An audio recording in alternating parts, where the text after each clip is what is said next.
Hey guys, welcome to the exciting episode of the Stash Report from the Stash Project. Today is the 30th of October, 2015. Happy Halloween to everybody out there. And we're plowing right on into the holiday season. Some of you may notice I have a new Dr. Evil type office chair down here. I'll go ahead, start right off with thanks to the wife who ran out. We were actually buying her a little footstool ottoman for the living room, and happened to see this chair sitting around. This is over at Ollie's. For anybody who lives sort of Midwest, East Coast, you of course know the goodness that is Ollie's.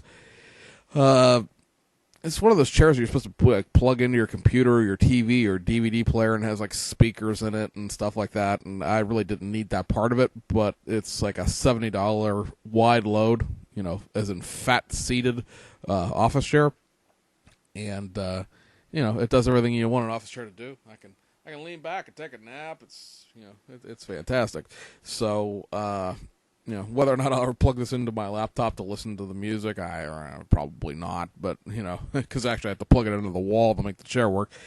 But, you know, it's a very nice office chair in and of itself. And, you know, not something I would have bought for anybody who's looked at, you know, watched these videos for the last year. I pretty much sort of sat down kind of low, because I was on a non-matching dining room chair from an old dining room set that my grandparents actually had probably 30 years ago. It was not the most comfortable chair to build with, basically because you couldn't rotate it or anything else. You had to just sort of scrape it on the floor, and that drove my wife crazy because our bedroom is directly above us here. So, at any rate, we have a couple things to talk about this week, a few kit reissues, releases, and one little announcement that Fujimi made. The announcement about Fujimi here, the reason we're just sort of it is because technically it's not an automotive release. It is technically a sci-fi release, at least as far as the Japanese vendors are concerned. And that is because technically it is not a car per se. They are going to be doing this. The Lotus Esprit from The Spy Who Loved Me, the James Bond movie. It's going to be a brand new tool. However, it is only going to be the submarine that you see on the bottom of your screen there. It is not going to be a convertible thing. It's not going to be just a factory stock Lotus Esprit. Now, you would maybe think that along the way they probably have something a little more planned out for it. In that sense, it would be kind of silly to make a brand new Lotus Esprit tooling and not do at least the car version of the submarine so that you could have both of them, you know, from a collector's aspect. I don't know that necessarily means there will ever be a stock base trim Lotus Esprit coming out, but, you know, I watch this column is sort of what I'm going to say for that. But for the people who collect movie memorabilia, or who would just be interested in trying to, I don't know, convert the submarine back into a car, that option will exist. The release date on that is slated tentatively for December. Fujimi's new tools tend to run late, so it probably won't be until the beginning of next year, but December is what the release date is right now. I'd be interested in it vaguely if it came out as the, you know, regular car, but, you know, if anybody's interested in the boat, and I know some people were arguing with me the other day, it's not a boat, it's a submersible. Well, you know, any boat's submersible with enough effort. If anybody's interested in that, remind me around Christmas time, and we'll try to check and see, you know, to look to see if that's going to be coming out. And then, I guess, guys, we have 4 kit releases to talk about here. Most of round 2 stuff looks like it's going to be sliding into November here. And we're still missing one reissue from Masagawa, but other than that, I think everything else is out. On the domestic side of things, real quick, the reissue of the KW W900 record here is out. This is, of course, 1/25th scale. This is the old Revell tooling. It's not Revell of Germany. It released under the historic series because this is probably, a 1983 or so Kenworth W9. This is not the Can-Do. The Can-Do, of course, is a Peterbilt with a tri-axle. This is a dual-axle Kenworth. You're probably going to be looking and paying somewhere in the neighborhood of about $70 for this retail. You might be able to get it a little cheaper at shows, or if you know somebody who can get your stuff closer to cost. But know that is the price that you're going to be looking at going in. It is 411 pieces. I've never actually had this kit, so I can't tell you much else about it in the, you know, overall sense of things, other than, you know, expect it to be, you know, about the same level of tooling as the auto transport trailer and the other, you know, I guess late 70s, early 80s Revell truck kits. And, you know, I guess go from there. You know, this kit has been around long enough that I think most probably anybody who's been interested in it knows what's involved with it, and I'll let you search out your forums and whatnot to get better advice on it, because I really can't offer you any. On the import side of things, Fujimi has reissued or released, I guess technically speaking, since some of these are old enough that they are considering them to be new, their last 3 kits for the month of October, and they are the Ferrari F355 Berlinetta. This is a very basic curbside kit, 74 parts, and most of those parts are like chassis and interior. The kit does come with sort of a engraved chassis plate area. Think of the Tamiya Porsche 911s, where the bottom of the engine is engraved into the chassis plate. There's no top of the engine. The engine cover does not lift, so there's no top to this engine. The Berlinetta came in like a Targa and a Spider version as well. If you want to search out those other options, they are not currently in production. Actually, I believe the Targa is in production, but the Spider is out of production. So you got to look for eBay on that if you're interested in the convertible version of this. All 3 of them are the exact same way, though. The parts content may vary by a few parts. The Targa has a removable roof, and the convertible has a boot and stuff like that, and an up top. But it is a curbside with no engine whatsoever. On the complete other end of that spectrum is the reissue of the Ferrari 365 GTB4, otherwise known as the Ferrari Daytona.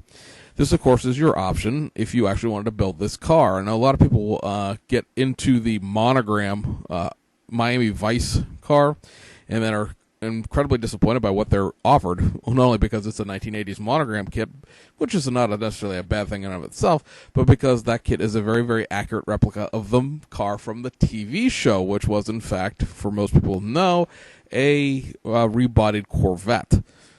Famously, Ferrari made them destroy it and then gave them the Testarossa because, they didn't want this fake kit car representing Ferrari.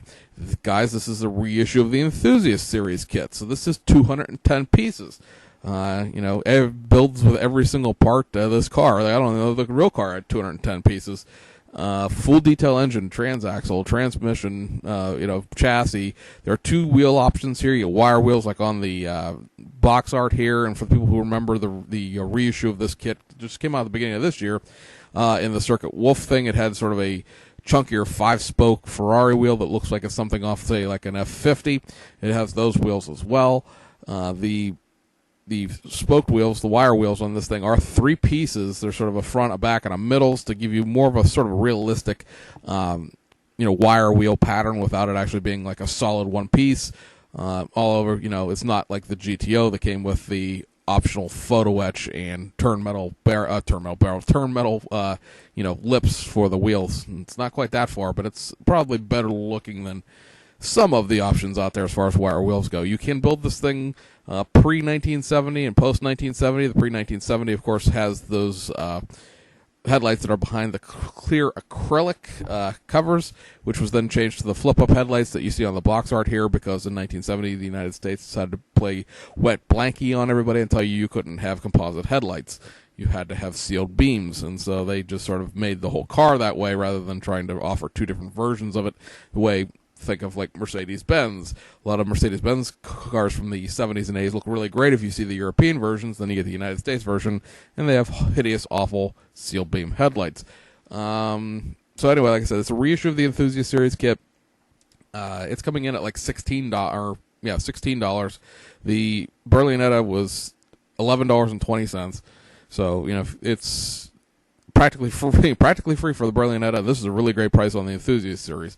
Last but not least is the reissue. Technically speaking, this is a issue of, because it's never been a Fujimi kit before. This is, of course, the old Mitsubishi tooling that we talk about a lot. This is the Hino Super Dolphin with the auto transport trailer. People who have been following for a while or are up on their Japanese kits know that there was a Mitsubishi Fuso version of this as well with the car hauler. This is the same car hauler that's in the Fuso with the Hino Super Dolphin cab and tractor portion here, which if you, again, watch long enough, you know that the Hino Super Dolphin came out as a dump truck in the middle of the summertime and had all the parts in it you needed anyway to build just the tractor version without the dump body on it. So this is a combining of the 2 things. This was the rarest of the Mitsubishi toolings because it only ever came out in this version once. The actual truck itself came out in all of its formations: the tractor, just the dump truck, the art truck, and then of course the auto transport trailer has been offered separately as well. But these two kits combined into one was only ever done by Mitsubishi one time, and it is the the rarest of the kits, and ergo the most expensive one you can find on eBay. They're usually like $250, $300, but not anymore. From the aspect of the actual kit itself, I have the Mitsubishi Fuso one, and this is pretty much the same kit with some trim differences, because the Fuso and the Hino Super Dolphin are pretty much the same truck with just like different grills and stuff like that, slightly different interiors. Like I said, the trailer is identical. If you have one, you don't need two, technically speaking, but so you know what's going in. But the kit does have a full engine transaxle, literally transaxles. They hook together with yokes rather than just gluing into place, because this is a formerly motorized tooling, and it had to have a drivetrain substantial enough to handle pulling around that trailer. Basically, all the motorized stuff is gone. All the lights and stuff like that are gone. It's all been retooled a little bit by Fujimi to make it not obvious that those parts are missing, and all the battery boxes and everything else like that have been taken out and replaced by real parts.